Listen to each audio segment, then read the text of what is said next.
Okay, so I wanted to make a new vlogging helmet setup.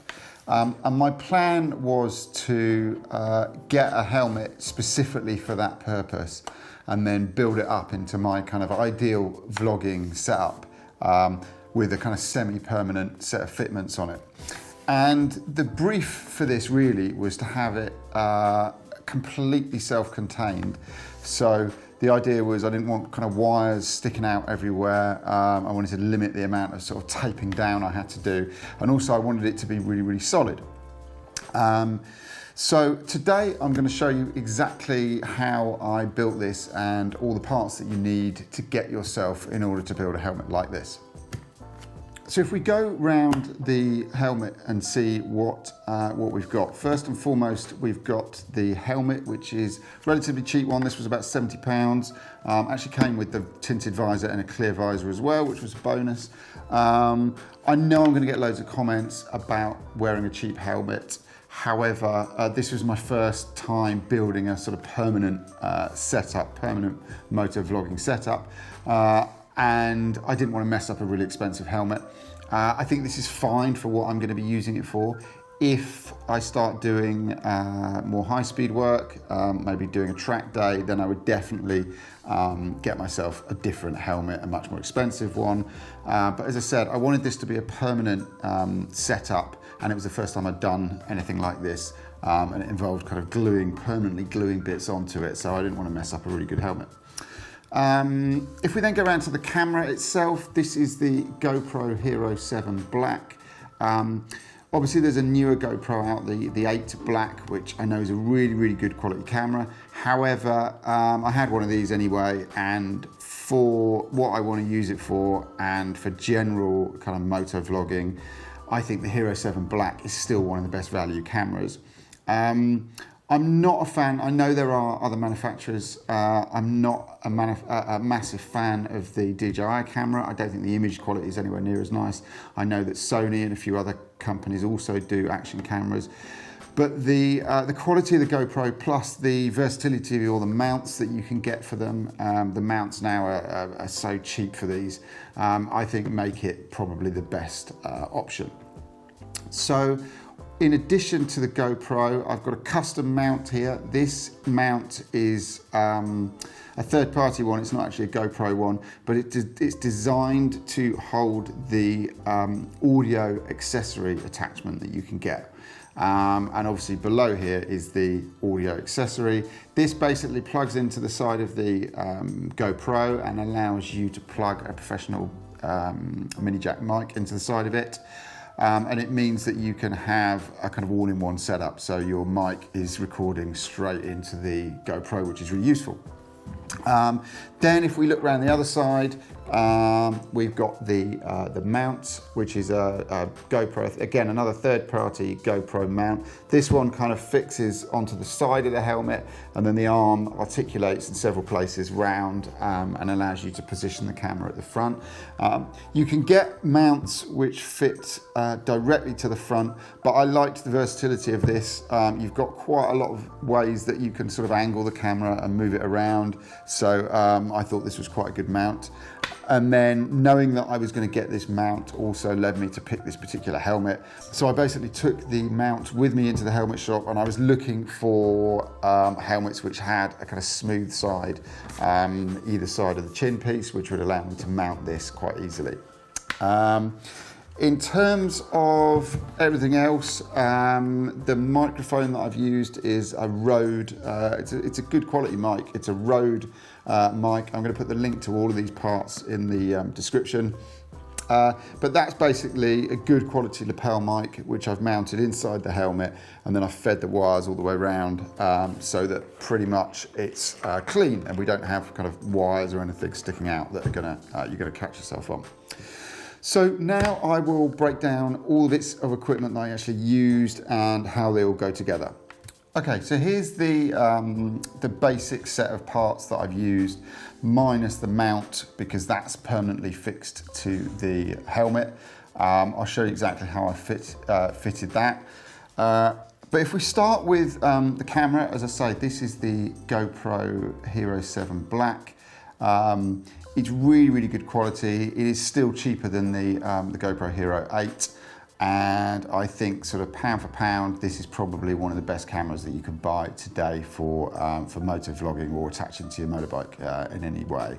I have got a separate video if you're interested in ways to mount the camera to the bike, not just to your helmet. I have got a separate video which I'll link to, which shows you some examples of where you can put the camera and the kind of effects and images that you can get from that. Now, when you're deciding how you're going to mount this all together, as I said, I went for this, which is a custom mount, which allows you to get the GoPro audio mount and actually sort of fit that in with the camera.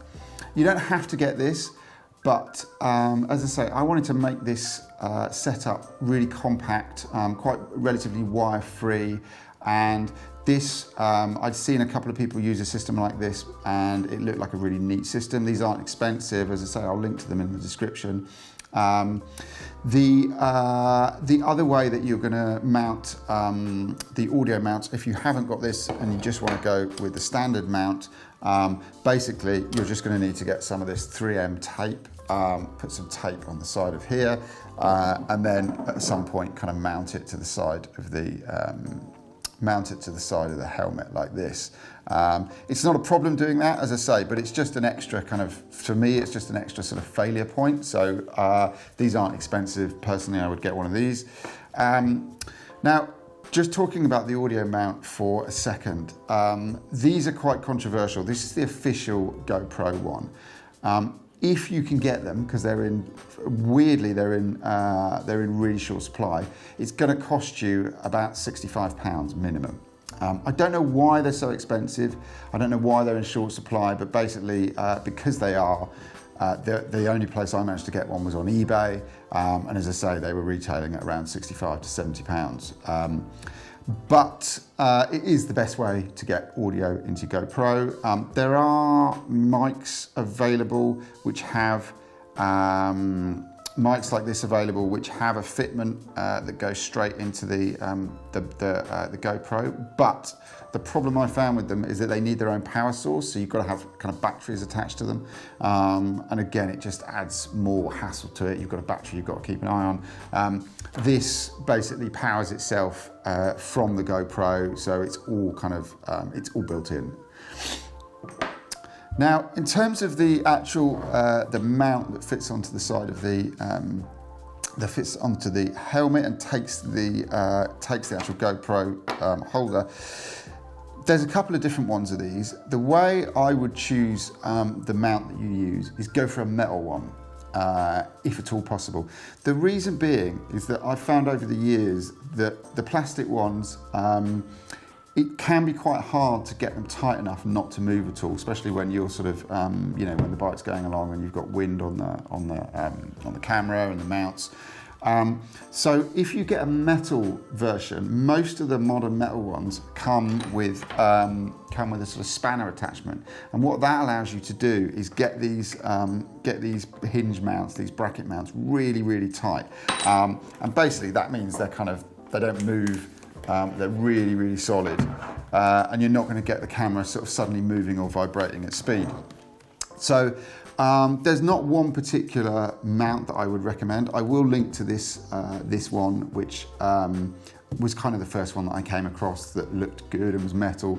I'll link to that. And as I say, just keep an eye out for the ones that come with the spanner attachment, because it's super, super useful, because once you've got this exactly where you want it, you can tighten it all up, and it just means everything's really tight and it's not going to move.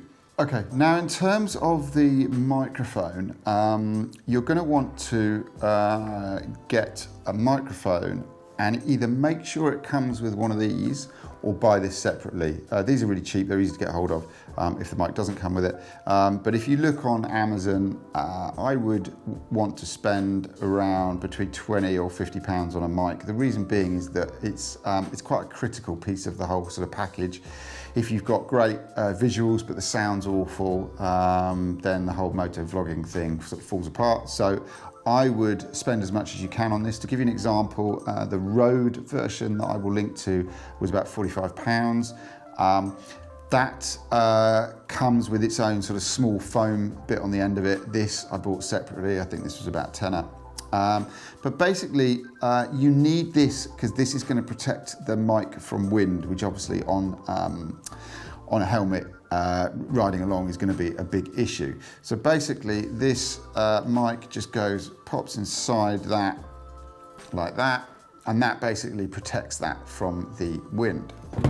In terms of how you want to fit the microphone into the helmet, what you want to do is start by making sure that the attachment that actually plugs into the GoPro audio adapter is right next to your GoPro. You don't want to kind of fix it all in and then realise that there's not enough room to plug it in. So start by putting a small amount of tape here. Okay, and that just keeps, that means that your microphone jack is going to be in the right place. So you're not going to feed the mic round, get it all perfectly positioned and then find there's not enough room to plug it in. When you are taping it, just give yourself enough slack. Obviously you want enough space that if you need to adjust the camera a little bit, it's not going to pull the wire too much. And then in terms of where you feed this cable, I've seen it done in a couple of different ways. Some people just tape the wire around the bottom of the helmet, but as I say, I wanted a kind of cleaner look to it. So I actually went and just used the lining and fed the microphone cable all the way around inside the lining of the helmet, unclipped where I could, and as I say, just found the right sort of routing all the way around here. And then at the end, when there was a little bit of slack, I kind of coiled that up and I've put a little bit of tape right inside, a little bit of gaffer tape right inside, which just keeps it all together. And then the actual microphone, I basically peeled back the cheek piece and then put the microphone in here, and it just, when that clips in, it just sticks out a tiny little bit. And obviously when it's got the wind adapter on it, that's going to be really, really well protected, but equally it's going to be right next to your mouth, which allows you to get a really good quality of sound, and it means you don't have to shout basically. Now, just having a closer look at these mounts, as I say, if you want to, if you don't have one of these and you want to create a helmet like this anyway, you can just use the standard mount that doesn't have the audio adapter bit built in, and then what you do is just use some 3M tape and basically get your audio adapter, and this will just kind of mount somewhere like here. So you just have to make sure that you fix it on, and it's going to reach the side of the GoPro and give you enough space to plug your mic in. So I'd say it's not difficult to do with a standard mount, but for the price of these, personally I'd get one of these because I just think it makes it a lot simpler.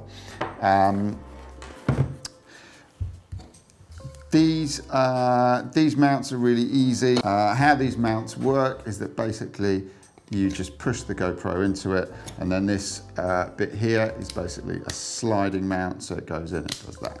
Okay, and that's it. It's slid in there, and you can still access all the control points, the buttons, and the jacks and things, and the inputs, but it kind of makes it all nice and simple. And then this section, basically, you feed. You've got a big hole there and a smaller one there, and you basically feed this through, and it slots in. And then obviously on this side, you can just plug in the adapter like that. So once you've got your mount and everything's all set up, that's the point when you can do the final fixing of the mounting arm onto the helmet. So first of all, what you want to do is get your helmet mount all connected. Now, as I said, I'm a massive fan of these metal mounts because they're super, super tough. And as I say, they come with these spanners, which mean that once you've got it into position, you can really crank that up and get it super tight. Now, once you've got this fitted into your arm, what you want to do is basically move all these loosen all these, move all these kind of articulated arms and get this position so it's facing in exactly the direction you want, which is obviously forward. And you want to make sure that there's enough space to actually tilt it backwards and forwards enough, because you're going to want it kind of tilted. By the time you've got the helmet on, you're going to want it at an angle where even when you're on the bike in a sort of standard riding position, it's going to film exactly what you want it to.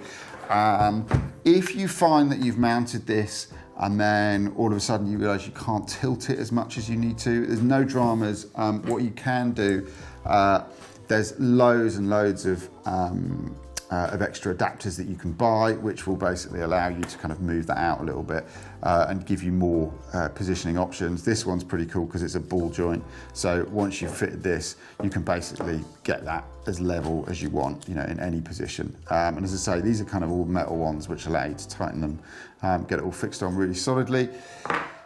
The final positioning of this is obviously really important if you're going to glue it. If you're going to use the 3M mounts that come with this, just check that you're getting a really good fix on here. I found the reason I ended up doing JB Weld was, number one, because I wanted it to be permanent, and number two, I tried fixing a couple of these and they were sort of 50-60% there, and I just wasn't happy with putting a, you know, £200 GoPro camera on the front of this, you know, fixing it permanently. If you really don't want to do a permanent fixing, then these mounts often come with an emergency kind of lanyard that allows you to stick this on as an extra point of contact. So if the main mount fails, then you've got this lanyard attached to it in another position. I'm not too fussed because, as I say, this has been done with JB Weld and it's super solid. So in terms of actually fixing the JB Weld on there, what I would do, the best advice, having done it a few times, is mix up the JB Weld. It's one of those two-part sort of compounds that you mix together, and then in the moment you mix it together, it starts to set. You can actually, this arm comes like this, but obviously you can take all these different parts off. What I would do is get your camera into the position that you want, mark off on here with a pen exactly where you want it to be, and then take all these arms off. So you're just left with the mounting piece. Mix your JB Weld. Don't go too crazy, but you do want enough of it on there that it's going to make that every bit of it is going to bond to the helmet.